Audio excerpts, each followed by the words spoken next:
All right, guys, welcome back. So the World of Outlaws season kicks off this week at the Volusia Speedway Park in Barberville, Florida for races 1 through 4 of their 86 race campaign in 2025. And if you don't know, if you're not familiar, the Outlaws have 14 committed drivers as of right now on February 3rd, and the season begins in just a few days. So if anybody else is going to join, they're going to have to do it pretty quick here. But the season is finally back. 410 sprint cars are finally back on our televisions later on this week. It'll be live on Dirt Vision at 5:15 Eastern Time. Before I get more into this video, make sure to hit the subscribe button here on the channel. We are only about 24 or 25 away from 5,000. It would be so cool to get to 5,000 before the season got underway later on this week. So I did want to mention before we got into the video as well that the very first race of the week on Wednesday, that is actually not a points event. So the first points race of the week will not take place until Thursday. That Wednesday race does account towards the Dirt Car Nationals points, though, if you want to try and win that big gator throughout the week. So the big gator is a pretty cool trophy. A lot of people try and go for that, and a lot of really good drivers have won that before. So the big gator on the line throughout the week over there at the Dirt Car Nationals. Now, the racetrack in Barberville, Florida, it is a half mile. It is dubbed the world's fastest half mile. I feel like there are a lot of tracks that say that, but Volusia, I think you can probably say that it is the fastest half mile. I mean, they are absolutely getting after it around there. The 360s, the last weekend, there were vapor trails going up the 360s, man. They were flying around Volusia, and the track the last couple of years has been nothing short of fantastic. It is hard sometimes to get side-by-side racing on a half mile, but they have figured it out the last couple of years of Volusia, and they did it again this weekend with the 360s. So we'll see if they can keep that up here throughout this week of racing. The weather for all 4 nights is going to be great. It's going to be low to mid 80s, and it will not dip below 60 degrees. It'll be sunny conditions throughout the entire week, so we do not have to worry about weather becoming a factor for this race later on this week. The first 3 nights should be $12,000 to win and $1,200 to start, with the finale on Saturday paying $20,000 to win and $1,500 to take the green flag.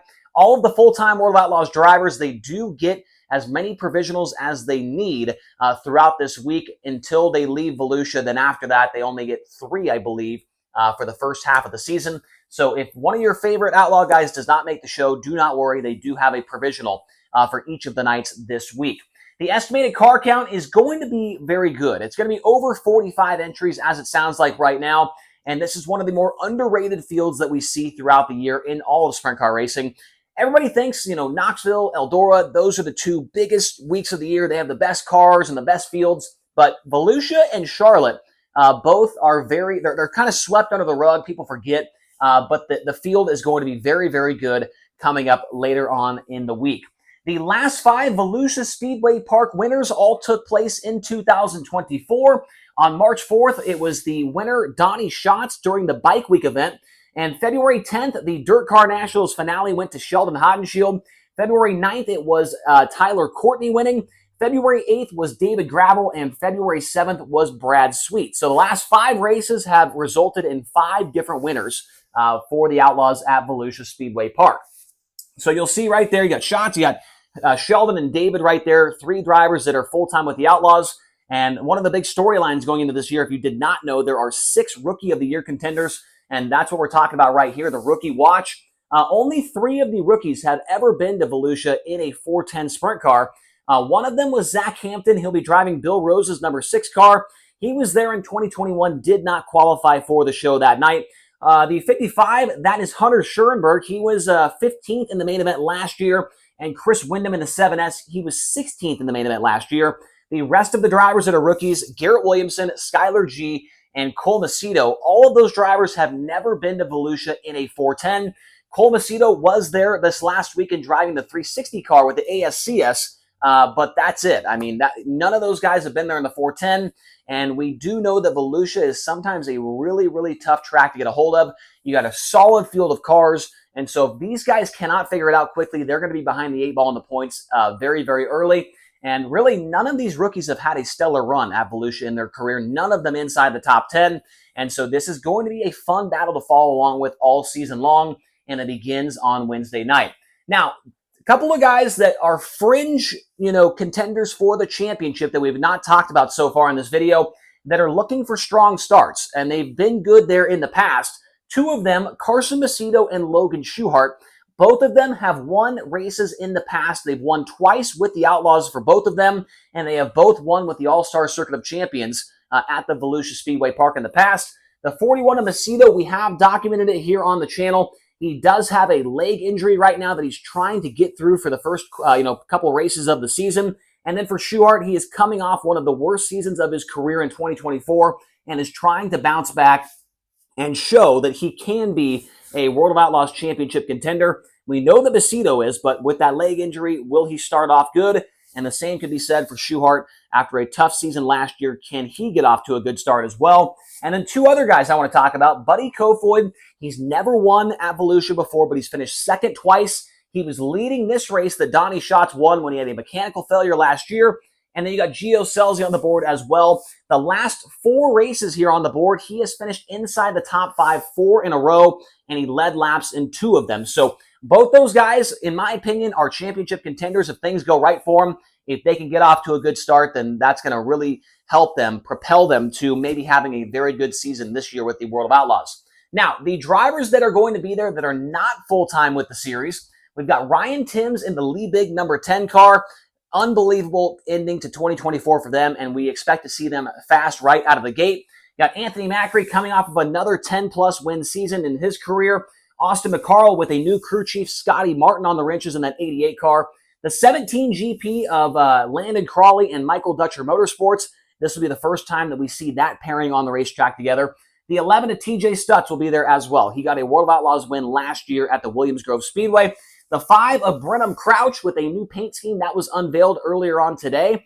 This will be the first time that Crouch and CJB have been together. They will be running this year with High Limit Racing, but kicking off their season with the World of Outlaws at Volusia. You've got Brad Sweet and Tyler Courtney, 2 guys we talked about over here that got wins last season. The 1A of Jacob Allen. He's been good at Volusia in the past, especially off the bottom of turn number 2.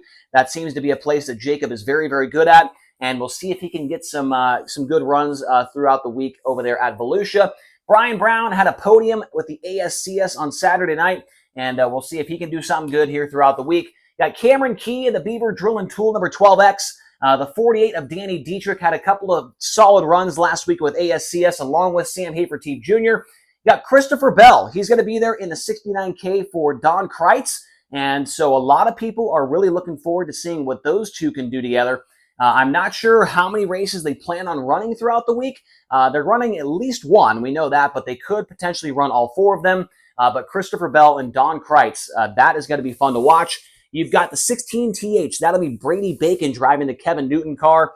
Justin Peck coming off a clean sweep of the weekend with ASCS. The 13 of Dason Persley. The 9 of Casey Kane, new crew chief for him this year. The 71, Parker Price Miller is going to be in the field as well for Bernie Stubjen. The 24D of Danny Sams. And the 27 of Emerson Axum. Watch for him. If he has a couple of good runs this week, do not be surprised if Emerson Axum ends up joining the Outlaws full-time for 2025.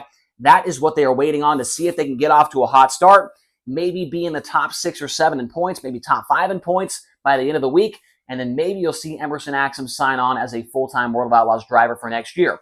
Other cars that are going to be in the field that we do not have on the board, we can count in Bryce Lucius. You can count in Ryan Harrison and Andy Pake, Jason Martin, Glenn Stiers, Chris Martin, Tyler Pallas, Brian and Austin Gossel. Creed Kemenaugh is going to be there, as well as Sterling Kling and Kevin Newton as well. So there's going to be a ton of cars in the field. If any of these guys has a bad start to the night in the heat race or qualifying, they can easily be buried and be in a really bad spot for the feature event if they're able to make it, or they might need a provisional. So looking forward to seeing how it all shakes out.